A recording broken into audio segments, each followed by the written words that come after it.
Hello friends, welcome all of you. जैसा कि आप जानते हो, मैं लेक्चर्स ले रहा हूँ घटना चक्र सम सामयिक बिहार दत्ताचार 2021 का। इससे पहले ऑलरेडी मैंने 4 लेक्चर ले लिए हैं। ये मेरा 5th लेक्चर होने वाला है। मैं आपको एक क्विक रिकैप दे देता हूँ जो कि मैंने लास्ट लेक्चर में लिया था, और ये भी बता देता हूँ कि इस लेक्चर में हम लोग क्या करने वाले हैं। तो लास्ट लेक्चर में जो हमने डिस्कस करा था वो था मगध एम्पायर के बारे में। मैंने मगध एम्पायर के बारे में सब कुछ आपको बताया था। तो चलिए एक रिकैप ले लेते हैं, और आज के क्लास में हम लोग एंशियंट हिस्ट्री ऑफ बिहार बिल्कुल हम लोग कवर कर लेंगे। ठीक है, तो चलिए लेट्स स्टार्ट।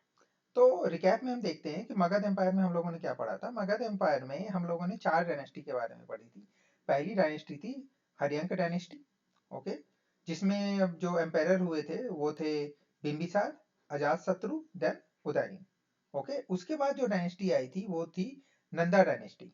ओके, और थर्ड जो डायनेस्टी आई थी वो था मौर्य डायनेस्टी, जिसमें चंद्रगुप्त मौर्य, बिंबिसार, अशोका जैसे राजा हुए थे। ओके, एंड फोर्थ डायनेस्टी जिसके बारे में आज हम लोग पढ़ेंगे, that is Sunga dynasty. Alright, तो अब चलते हैं हम लोग क्लास को आगे बढ़ाते हैं। ओके, तो जैसा कि आपको पता है कि मौर्य वंश का जो लास्ट जो शासक था वो कौन था बृहद्रथ था। ओके, और उसकी हत्या कर उसके सेनापति पुष्यमित्र शुंग ने शुंग वंश की स्थापना करी। कब? 184 ईस्वी पूर्व। ओके, और पुष्यमित्र शुंग को सेनानी भी कहा जाता था। क्यों सेनानी कहा जाता था? क्योंकि उसके पास एक बहुत बड़ी सेना थी। ओके, उसने यवन आक्रमण को विफल किया था। ऑलराइट, पुष्यमित्र शुंग के बारे में बताया जाता है कि उसने 2 अश्वमेध यज्ञ किए थे। इसके पुरोहित कौन थे? पतंजलि थे। ओके, ऑलराइट, पतंजलि के बारे में आप जानते हो, वो योगा से रिलेटेड है। ऑलराइट, चलिए आगे चलते हैं। इसके बाद उसका पुत्र अग्निमित्र शासक बना। इसी अग्निमित्र और मालिका से जुड़ी कहानी जो कि कालिदास रचित क्या है, एक नाटक, वो कौन सा है? वो है मालिका अग्निमित्र। ओके, मालविका अग्निमित्र। तो मालिका कौन थी? मालविका थी महारानी, और अग्निमित्र कौन थे? वो है शासक। तो ये एक लव स्टोरी है। ओके, और देवभूति इस वंश का अंतिम शासक बना था। कौन था अंतिम शासक? वो था देवभूति। ऑलराइट, चलिए, तो आफ्टर शुंगा वंश अब हम लोग चलते हैं किसकी तरफ? कण्वे वंश की तरफ। ठीक है, चलिए, तो कण्व वंश का पहला राजा कौन सा था? वो था वसुमित्र, जिसने देवभूति की हत्या कर कण्व वंश की नींव डाली थी। ओके, और सुशर्मा कौन थे? इसके कण्व वंश के लास्ट शासक थे। ओके, आफ्टर कण्व वंश जो हम पढ़ेंगे, वेरी इंपॉर्टेंट, कौन सा है? कुषाण वंश। ओके, कुषाण वंश के सबसे प्रतापी राजा कौन से हुए? वो हुए कनिष्क। ओके, कनिष्क ने पाटलिपुत्र को विजित कर अश्वघोष को अपने साथ ले लिया। ओके, एक और चीज हम लोग ध्यान रखेंगे, कुषाण कालीन नागार्जुन नालंदा के एक प्रसिद्ध रसायनविद थे, और उन्होंने बीकर का आविष्कार किया था। केमिस्ट्री में आप देखते होंगे वो बीकर होता है ना। ओके, तो उस बीकर का आविष्कार किसने किया था? नागार्जुन ने किया था। ओके, और कुषाण साम्राज्य के बाद पाटलिपुत्र पर लिच्छवियों का शासन रहा था। ओके, कुषाण वंश के बारे में एक और बात मैं आपको बता दूं, कि कुषाण वंश ने सबसे पहले गोल्ड कॉइन्स इजाद करे थे। ऑलराइट, इस चीज को आपको ध्यान में रखना है। ऑलराइट, चलिए, कुषाण वंश के बाद जब हम बात करेंगे, गुप्त वंश की बात करेंगे। ओके, गुप्त वंश को गोल्डन एज ऑफ इंडिया भी कहा जाता है। वो कब से कब तक था? वो था 273 टू 550 एडी तक था। ओके, तो गुप्त वंश के पहले राजा कौन से थे? वो प्रथम जो राजा थे वो थे श्रीगुप्त। ओके, चलिए, और दूसरे राजा कौन से थे? दूसरे राजा थे चंद्रगुप्त प्रथम। ओके, चंद्रगुप्त प्रथम को ही महाराजाधिराज की उपाधि दी गई थी, और उनका शासनकाल 319 से 335 एडी तक था। ओके, चंद्रगुप्त प्रथम ने लिच्छवी राजकुमारी कुमार देवी से विवाह किया था। अपने राज्याभिषेक जो कि 319 ईस्वी के आधार पर इसने गुप्त संवत की शुरुआत करी थी। ओके, देखिए, संवत 3 आप पढ़ोगे। ठीक है, तीनों के बारे में आपको ध्यान रहना चाहिए। एक तो था सत संवत, एक है विक्रम संवत, और ये कौन सा है, ये है गुप्त संवत। ओके, तीनों की ईस्वी आप याद रखेंगे। ओके, चलिए आगे बढ़ते हैं। संपूर्ण बिहार और उत्तर प्रदेश के कुछ हिस्से इसके राज्य में शामिल थे, किनके, चंद्रगुप्त प्रथम के। ओके, चंद्रगुप्त प्रथम के बाद जो हम बात करेंगे, हम बात करेंगे समुद्रगुप्त की। समुद्रगुप्त का शासन कब से कब तक रहा था, 335 से 375 एडी तक रहा था। ओके, अभिलेखों और सिक्कों पर इसके पराक्रमांक और अप्रतिरथ, ठीक है, व्याघ्रक्रम, ओके, और सर्वराजोचिता आदि उपाधियां प्रदान की गई है। ओके, इतिहासकार स्मिथ, ये आपको ध्यान रखना वाला है, ये इंपॉर्टेंट पॉइंट है, इसको आप ध्यान रखिए कि स्मिथ ने इन्हें भारत का नेपोलियन कहा था। ओके, ये वेरी वेरी इंपॉर्टेंट है। ओके, और उत्तरा पथ के द्वितीय अभियान में 9 राजाओं को इसने विजित किया था। ऑलराइट, और दक्षिणापथ के अभियान में 12 राजाओं को विजित किया था। और दक्षिणापथ अभियान में विजित क्षेत्रों पर समुद्रगुप्त ने केवल अधिराजत्व का दावा किया था। ओके, तो इनकी नीति क्या कहलाती थी, ग्रहण मोक्ष अनुग्रह कहलाती थी। ओके, एक और इंपॉर्टेंट फैक्ट है यहाँ पे कि अशोक के इलाहाबाद स्तंभ लेख पर समुद्रगुप्त की प्रशस्ति इसके संधि विग्रहिकी एवं राजकवि हरिसेन ने लिखा था। आपको सिंपल भाषा में बता दूं कि इलाहाबाद प्रशस्ति जो था, ठीक है, तो वो किसने लिखा था, वो लिखा था हरिसेन ने। और ये इलाहाबाद प्रशस्ति किसके बारे में है, और ये जो इलाहाबाद प्रशस्ति है वो है समुद्रगुप्त के कार्यकाल में लिखा गया था। ओके, इसके बाद बात करेंगे चंद्रगुप्त द्वितीय के बारे में। इसे देवराज, देवगुप्त, देवश्री, विक्रमादित्य आदि नामों उपाधियों से जाना जाता है। ओके, इसने ध्रुव देवी से विवाह किया था। दिल्ली के महरौली स्थित लौह स्तंभ, जो कि आप कुतुब मीनार के पास देखोगे, ओके, वो माना जाता है कि चंद्र की पहचान चंद्रगुप्त द्वितीय से की जाती थी। उस पर लिखा हुआ है कि चंद्र शासक द्वारा यह सिंधु के पार बहलोकों और पूर्व से बंग शासकों पर विजय का वर्णन है। ओके, और वो चंद्र राजा कौन से थे, वो कहा जाता है कि वो चंद्रगुप्त द्वितीय थे। ओके, चलिए और फैक्ट की तरफ आगे बढ़ते हैं। इसने अपनी पुत्री प्रभावती का विवाह किससे किया था, वकटक नरेश रुद्रसेन द्वितीय से किया था। ओके, चलिए चीन, ये एक इंपॉर्टेंट फैक्ट अगेन, चीन के यात्री फाहयान ने इसके समय में ही भारत की यात्रा की थी। वह लगभग 14 वर्ष भारत में रहा था। देखिए फाहयान आया था कब, मतलब किसके टाइम पे, वो चंद्रगुप्त द्वितीय में, एंड ह्यूएन आए थे किसके टाइम में, हर्षवर्धन के टाइम पे। ओके, ये दोनों फैक्ट आपको याद रखना है। ओके, बार बार पूछा गया ये। ओके, आगे बढ़ते हैं।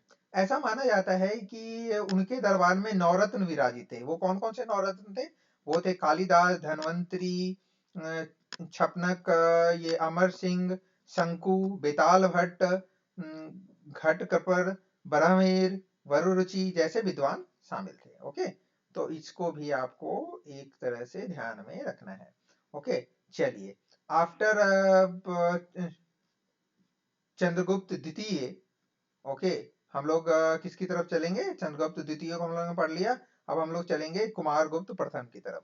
ओके, कुमारगुप्त प्रथम का शासनकाल कब से कब तक रहा है, 415 से 455 एडी तक रहा है। तो इनके बारे में कुछ फैक्ट जान लेते हैं। कि इनके बारे में सबसे बड़ी फैक्ट तो ये है, आपको ये ध्यान में रखना है कि नालंदा विश्वविद्यालय की स्थापना इसी काल में हुई थी। ओके, चलिए और चीजें देख लेते हैं कि मंदसौर अभिलेख से कुमारगुप्त के बारे में विस्तृत जानकारी प्राप्त होती है। ठीक है, स्कंदगुप्त के भीतरी अभिलेख से ज्ञात होता है कि कुमारगुप्त के शासनकाल में पुष्यमित्रों का आक्रमण हुआ था, जिसे रोकने के लिए कुमारगुप्त ने स्कंदगुप्त को भेजा था। कुमारगुप्त को महेंद्रादित्य की उपाधि भी मिली थी। ओके, आफ्टर कुमारगुप्त हम बात करेंगे स्कंदगुप्त की। तो स्कंदगुप्त के बारे में बात करेंगे। स्कंदगुप्त के बारे में सबसे इंपॉर्टेंट चीज जो आपको याद रखना है कि स्कंदगुप्त ने मलेच्छों यानी हुनों के आक्रमण को विफल कर दिया था। ऑलराइट, किस टाइम पे हुनों का आक्रमण हुआ था, अगर आपको याद रखना है तो वो हुआ था स्कंदगुप्त के टाइम पे हुनों का आक्रमण हुआ था। ऑलराइट, चलिए आगे बढ़ते हैं फैक्ट की तरफ। अभी हम लोग बात कर रहे हैं स्कंदगुप्त के बारे में। ओके, और स्कंदगुप्त के बारे में एक और फैक्ट आ गया कि उसने सुदर्शन झील चंद्रगुप्त मौर्य द्वारा निर्मित, देखिए सुदर्शन झील के बारे में अगर आप बात करें कि सुदर्शन झील का बहुत लोगों से जुड़ाव रहा है, ठीक है। तो सुदर्शन झील को सबसे पहले निर्मित किया था चंद्रगुप्त मौर्य ने, ओके। उसके बाद उसको जो रिपेयर करा था पहली बार रुद्रदमन ने करा था, कब, लगभग 150 एडी के आसपास, और उसके बाद स्कंदगुप्त ने इसको अगेन रिपेयर करा। ऑलराइट, चलिए। कहोम अभिलेख के अनुसार इसकी उपाधि सक्रादित्य थी, ओके। उसने चीन में अपना राजदूत भेजा था। ऑलराइट, चलिए, ये सारे फैक्ट्स हो गए किनके बारे में, ये सारे फैक्ट हो गए स्कंदगुप्त के बारे में। ऑलराइट, चलिए अब आफ्टर गुप्त काल के बारे में हम लोग पढ़ेंगे, गुप्त काल का उत्तरार्ध, ओके। चीनी यात्री सुंग युंग कब आए थे, 1515 से 1520 ईस्वी में भारत की यात्रा की थी। वेनसांग कब आए, वेनसांग आए 629 ईस्वी से 645 ईस्वी तक रहे थे, ओके। और किसके टाइम पे आए थे, जैसा कि मैंने आपको बता दिया था, वो आए हर्षवर्धन के टाइम पे। वेनसांग के अनुसार मगध मगध के शासक नरसिंहगुप्त बालदित्य ने मिहिर कुल हुन को पराजित किया था। ऑलराइट, चलिए अगले फैक्ट की तरफ बढ़ते हैं।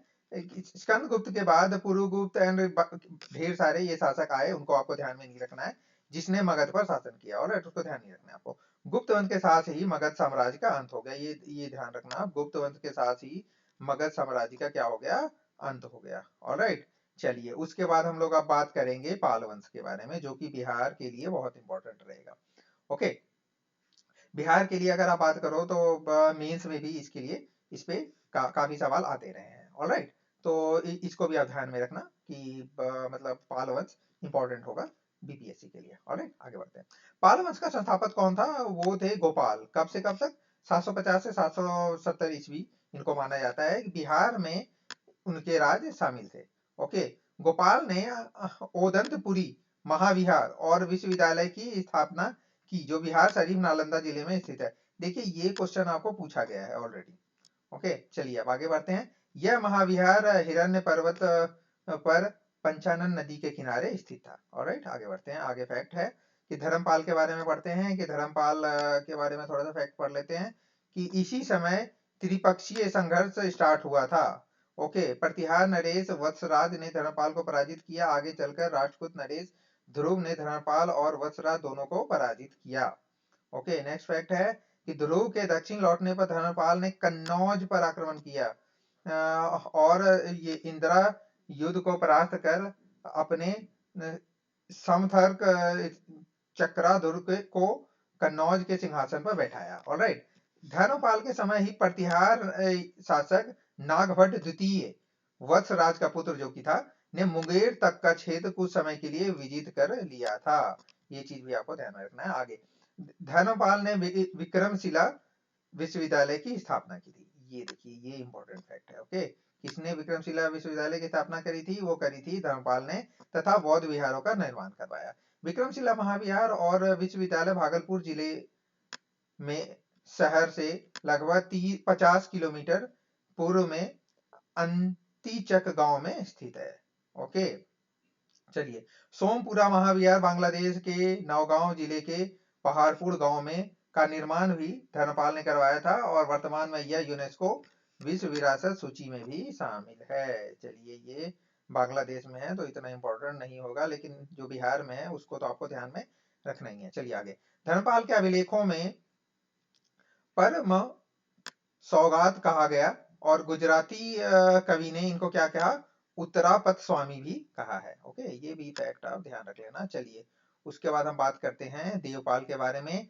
देवपाल ने क्या किया था, उसने मुंगेर को अपनी राजधानी बनाई थी, ठीक है। ये फैक्ट भी आप ध्यान रखना। इसके बाद इसने जावा सुमात्रा इंडोनेशिया के शैलेंद्र वंशी शासक कौन, बालपुत्र देव को नालंदा में बिहार बनवाने हेतु 5 गांव प्रदान किए थे, ओके। इसके बाद बात करते हैं महिपाल प्रथम के बारे में। महिपाल प्रथम के बारे में माना जाता है कि इसे पाल वंश के पुनर्स्थापना का श्रेय दिया जाता है, ओके। इसी के समय राजेंद्र चोल ने आक्रमण किया था, ओके। बौद्ध भिक्षु अतिश दीपांकर के नेतृत्व में इसने तिब्बत में एक दूत मंडल भेजा। ओके, नेक्स्ट बात करते हैं रामपाल के बारे में। रामपाल इस वंश का, पाल वंश का अंतिम शासक माना जाता है। इसी के समय कैवर्त विद्रोह हुआ था। ओके, तो ये सारी बात आ गई किनकी, पाल वंश की। इसके बाद हम लोग किसकी बात करेंगे, इसके बाद हम लोग बात करेंगे कर्नाट वंश की। ओके, कर्नाट वंश में भी जनरली काफी क्वेश्चन पूछे गए हैं बीपीएससी में, तो इसको भी आप ध्यान में रखना। ओके, इस वंश का संस्थापक कौन था,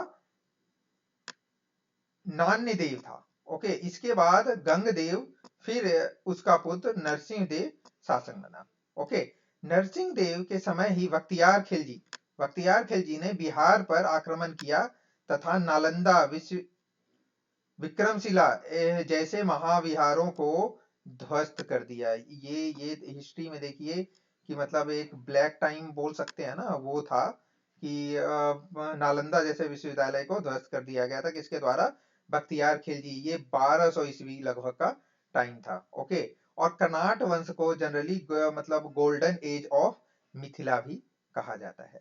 तो ये था all about ancient history of Bihar. तो आई होप आपको ये लेक्चर मेरा पसंद आया होगा। अगर आपको ये पसंद आया है तो please like, share and subscribe, जिससे मैं मोटिवेट होता रहूं आगे के लेक्चर बनाने के लिए। तो थैंक यू सो मच। और नेक्स्ट लेक्चर में मैं लेकर के आऊंगा मध्यकालीन इतिहास के बारे में। तो stay tune, take care, bye bye and all the best for BPSC exam. Thank you.